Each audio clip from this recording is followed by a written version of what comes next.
Assalamualaikum warahmatullahi wabarakatuh.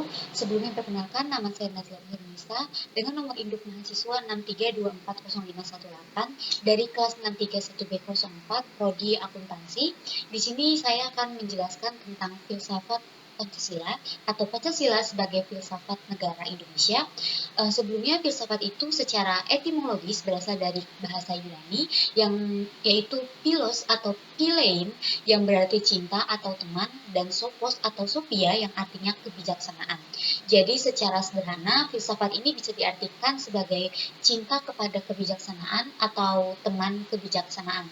Lalu pengertian filsafat berdasarkan watak dan fungsinya, sebagaimana yang dikemukakan oleh Titus, Smith, dan Nolan tahun 1984. Yang pertama, filsafat adalah sekumpulan sikap dan kepercayaan terhadap kehidupan dan alam yang biasanya diterima secara tidak kritis. Yang kedua ada filsafat adalah suatu proses kritik atau pemikiran terhadap kepercayaan dan sikap yang sangat dijunjung tinggi. Pancasila dikatakan sebagai filsafat karena Pancasila merupakan hasil perenungan jiwa yang mendalam yang dilakukan oleh tokoh-tokoh kenegaraan Indonesia, dan fungsi utama Pancasila sebagai dasar filsafat yaitu untuk mengatur kehidupan negara.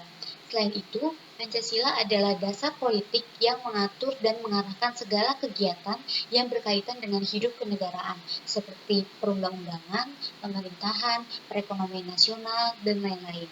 Oleh karena itu, Pancasila harus menjadi operasional dalam penentuan masalah yang dihadapi negara.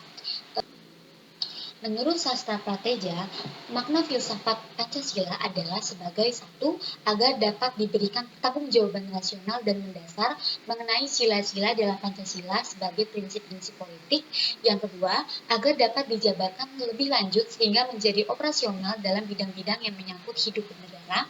Yang ketiga, agar dapat membuka dialog dengan berbagai perspektif baru dalam kehidupan berbangsa dan bernegara. Yang keempat, yaitu agar dapat menjadi kerangka evaluasi terhadap segala kegiatan yang bersangkut paut dengan kegiatan dan kehidupan bernegara, berbangsa, dan bermasyarakat. Ada beberapa manfaat filsafat yang perlu diketahui. Yang pertama yaitu untuk mencari kemungkinan adanya pemecahan-pemecahan terhadap permasalahan kehidupan manusia. Yang kedua yaitu suatu bagian dari keyakinan-keyakinan yang menjadi dasar perbuatan manusia. Yang ketiga yaitu kemampuan untuk memperluas bidang-bidang kesadaran manusia agar dapat lebih hidup dan lebih membedakan serta lebih kritis dalam menghadapi suatu persoalan. Mengapa pengembangan Pancasila sebagai sistem filsafat itu penting untuk dilakukan?